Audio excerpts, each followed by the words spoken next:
If you want to understand real survival, you don't study armies first. You study peasants. During World War II, millions of rural families across Eastern Europe, the Balkans, France, Italy, and occupied territories survived year after year with almost no access to markets, fuel, or reliable harvests. These people were not called preppers. They were simply trying to stay alive under rationing, occupation, crop seizures, and seasonal hunger. What they developed was not clever gadgetry, but systems. These systems fed families 12 months a year through winters, shortages, and repeated disruption. What makes them worth studying today is that they worked under pressure, without modern tools, and without the assumption that help was coming. What follows are 8 wartime food survival practices that actually kept peasant households fed continuously, not temporarily, and which still apply in modern crises if you understand the logic behind them.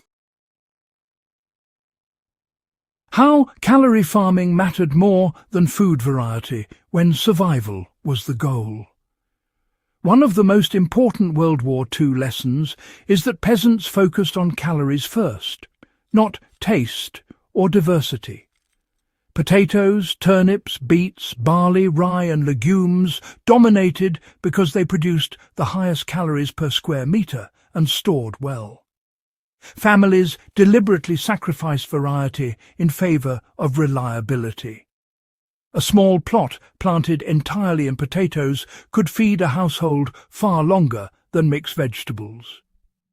Today, this translates directly into prioritising calorie-dense crops in limited space, whether in a backyard or urban garden. If you want year-round food security, grow what fills stomachs first, then add variety only after calorie needs are secured. Why storing food underground was safer than any pantry during wartime. Peasants rarely stored their main food supplies inside the house.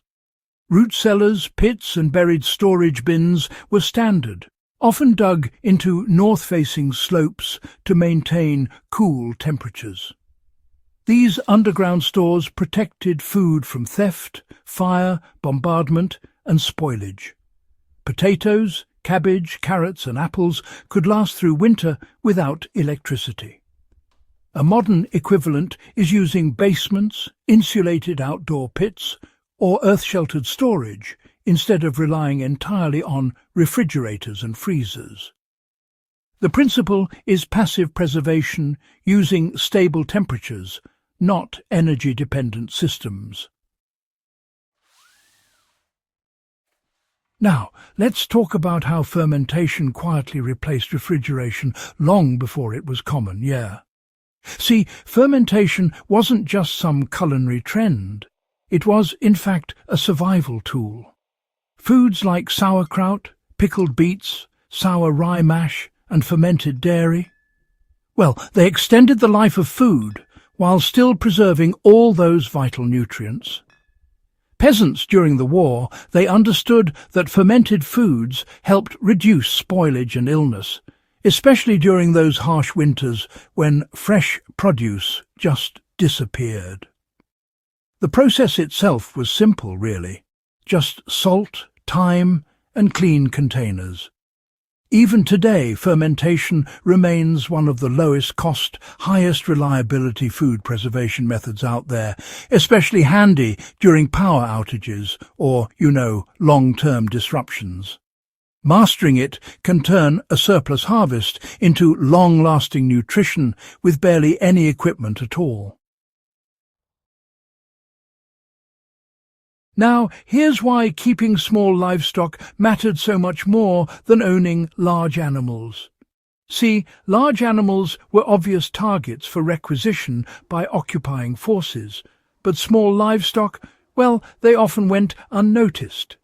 Chickens, rabbits, ducks and goats, they were easier to hide, cheaper to feed, and honestly, they reproduced quickly. Peasant families relied heavily on eggs and the occasional bit of meat, rather than just slaughtering animals outright. This meant a steady supply of protein without destroying their breeding stock. The modern lesson here is pretty clear. Small livestock are more sustainable, more discreet, and more resilient than large animals when things get unstable. Now, let's look at how food bartering replaced money when currency became, well, pretty much useless. During the war, money could lose its value overnight, just like that.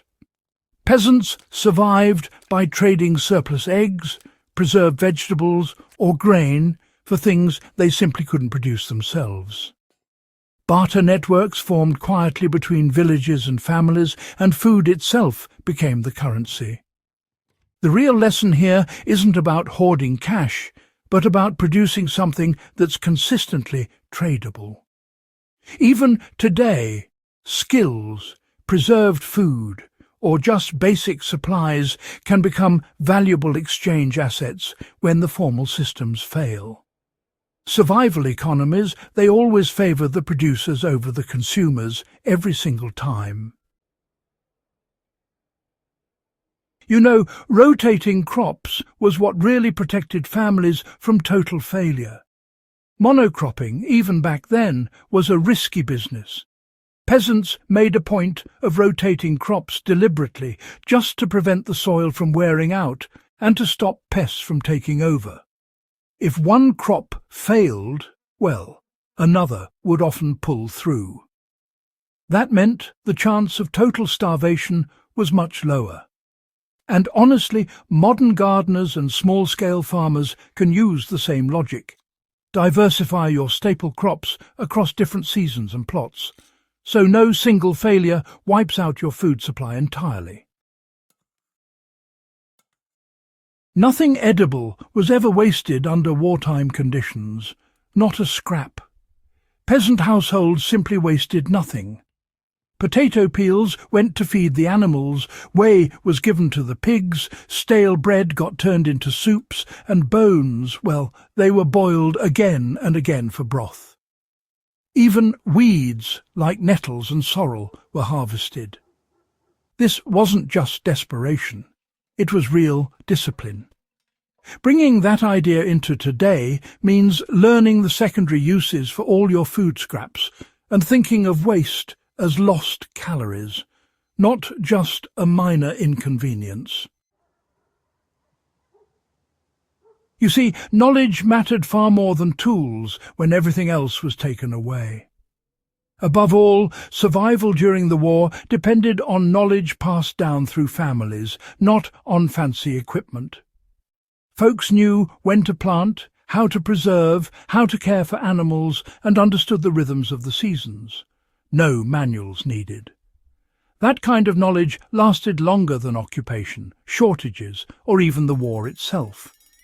The lesson for us is pretty clear. Skills endure, especially when supply chains do not. Final thoughts, then, on why these lessons still matter today.